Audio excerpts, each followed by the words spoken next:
Well, I've lived all over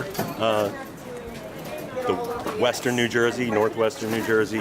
I lived in Frenchtown, and this pipeline is supposed to cross the creek. It's right behind the cabin that I used to rent in Frenchtown, and it's a beautiful place. There's no way a pipeline should be going there. This is about profit for a gas company. That's it. At the cost to all of the citizens along the route, there's nothing in it for them.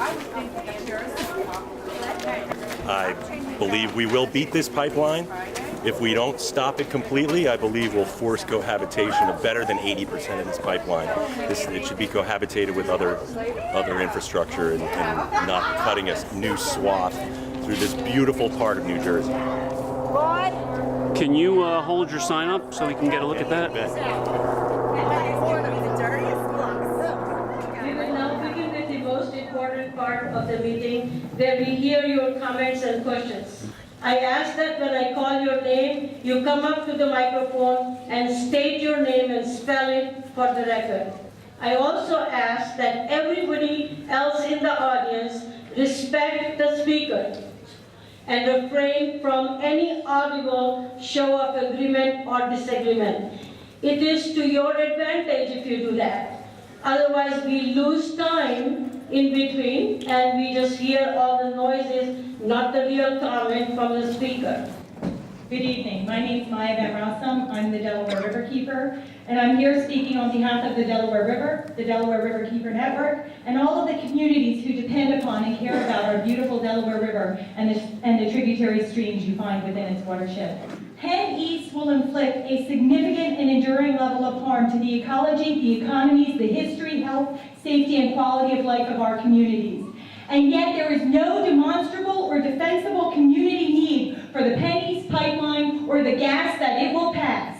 And that means that if this region were to invest in clean energy technologies, it would create and sustain a significantly higher number of jobs and benefits than if the pipeline is built. And at the same time, we will be protecting the lives and the jobs that are created and sustained by our healthy ecological systems. Our clean and healthy Delaware River supports over $22 billion of annual economic benefit and hundreds of thousands of good-paying jobs every single year. And that is, of course, in addition to the pure, clean, healthy drinking water it supplies to over 17 million people, the unrivaled recreation, the irreplaceable beauty, education, and quality of life contributions it already makes as a member of our community. Any NEPA analysis, do not interrupt me, sir. Any NEPA analysis needs to compare their benefits, the benefits of preserving our river, our watershed, and our communities, to irreparably harming them. Any valid NEPA analysis will determine that any valid NEPA analysis will ensure that the pipeline alternative will be selected. That is the only option we will accept. And we are here to tell you today that we will defend our river and we will defend our watershed and we will defend our communities with our voices, with our lawyers, and with our bodies.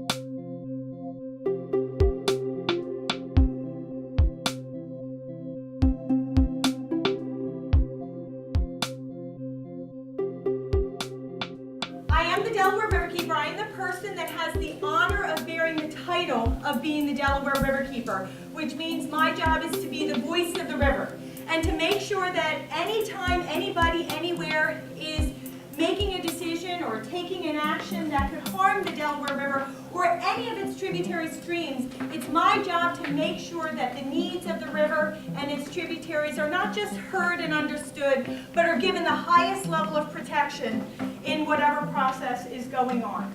But you know, and I know, that it is not the job of one person to protect any natural resource, especially not one as large as the Delaware River.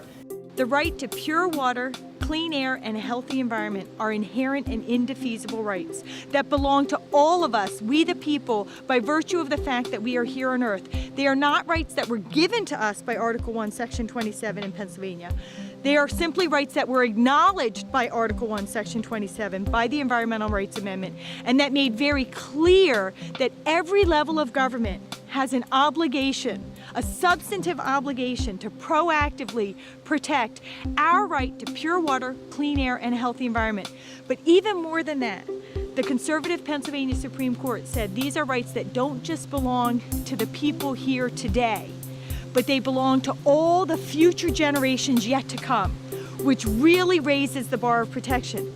But the thing for New Jersey, for Delaware, for other states across the nation, is that point that these are inherent and indefeasible rights, which means it doesn't matter where on earth you are. You have a right to pure water, clean air, and a healthy environment. And so that's part of what we are battling for here with this pipeline, is the protection of those environmental rights of generations here today and generations yet to come. I feel very honored to be the person to bear the title of being the Delaware Riverkeeper, and I take it very seriously. I think it's a big responsibility, and every day, when I'm worried about doing something or whatever it is, whatever decision I'm making, I really think to myself, is this what the river would want? Is this what the river needs? So I really take it very responsibly. I think the only thing that I can say about how I got to become the Delaware Riverkeeper and to have this wonderful honor was that I wasn't ever willing to sell out.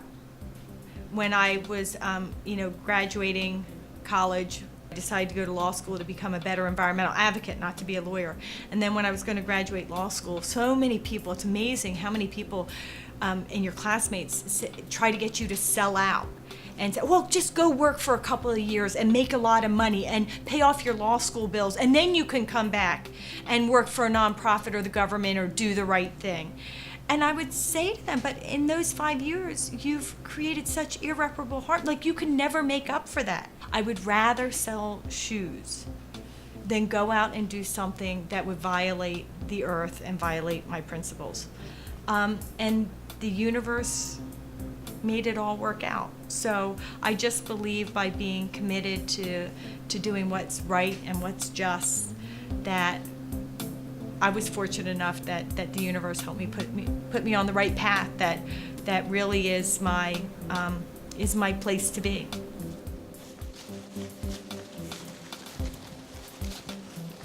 And you come out here and it makes you so angry.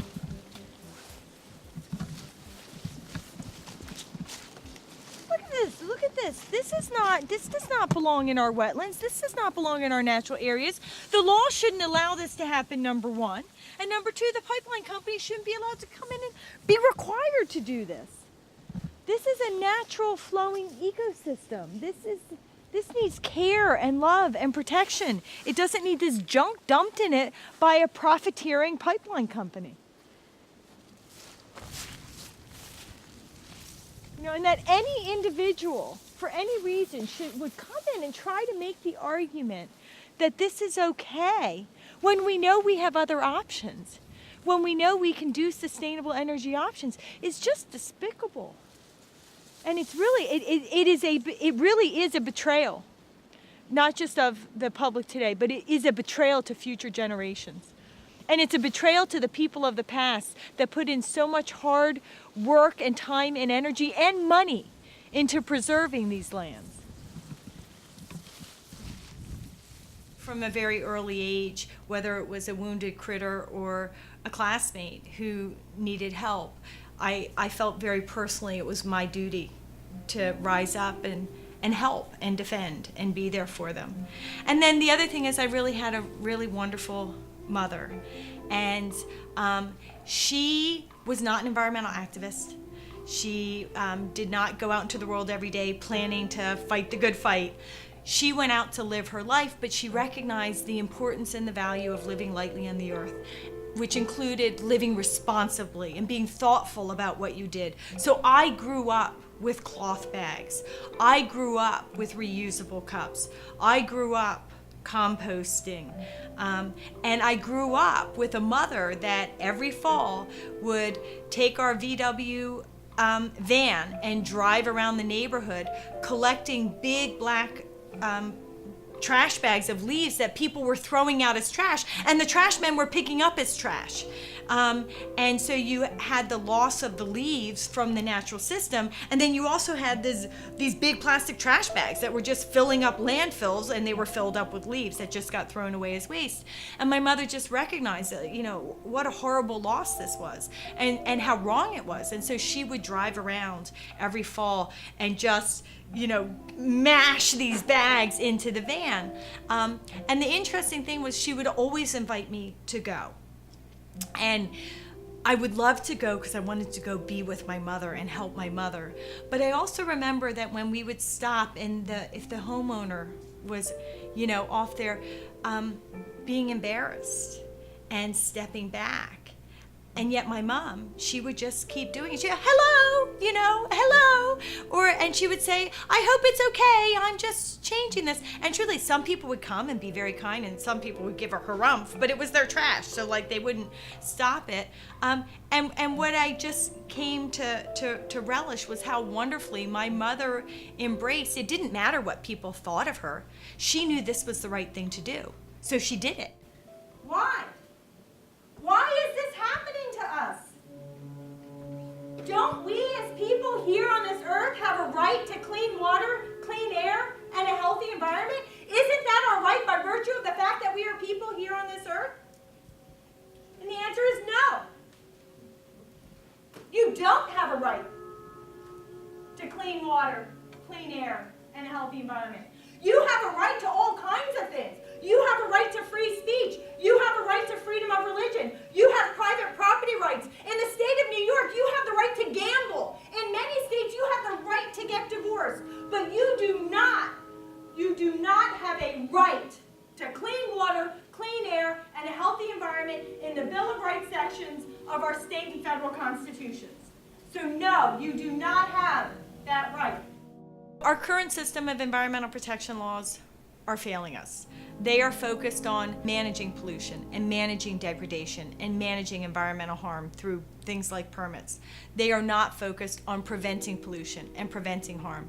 And as a result, we have communities across the nation that are suffering very deeply. They've lost their health, the quality of their lives, the peace and sanctity of their homes, their property values.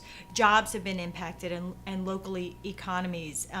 People's health and safety have been lost because our government officials have been focusing again on pollution and degradation as a necessary evil that's going to happen, so just how do we manage it rather than how do we prevent it. And a green amendment that recognizes and honors the right to pure water, clean air, and a healthy environment as an inalienable right in the Bill of Rights section of the Constitution changes all of that. It focuses the government on preventing pollution and preventing harm, and it also empowers people in their hearts and their minds because they're no longer hoping that their government officials would do the right thing when it comes to environmental protection. They go into meetings and they go into boardrooms and they go into hearing rooms expecting that their government officials are going to do the right thing, and when it doesn't happen, rising up firmly and passionately and demanding it, just like we rise up firmly and passionately when any other constitutional right is violated. So it changes the landscape entirely. It is a promise. Yeah, and what it is, it's a right. We people here on this earth have a right to a healthy environment. We have a right to have that expectation. And we all know it in our hearts. If you go into any community and you ask somebody, do you have a right to expect that when you get a glass of water out of your faucet, or your child gets a glass of water out of your faucet, that glass of water is going to be free of toxins that are going to give you cancer or make you ill? They say, absolutely. Do you have a right when you breathe in air to know that what you're breathing in is not going to make you fall down on the ground with an asthma attack or a heart attack or any sort of horrible illness? Or that when you eat food, you're not ingesting dangerous toxins that have been placed in the soil by human. And everybody says, absolutely. Everybody recognizes that we as people here on this earth have a right to clean water, clean air, and a healthy environment. And sadly, what they don't realize is you may have a right in your heart and in your mind, you may have an inalienable right, but you don't have a constitutional right. And here in the United States of America, if you don't have a constitutional right, then you do not have the level of respect or protection you need to ensure that you truly have access to clean water, clean air, and a healthy environment.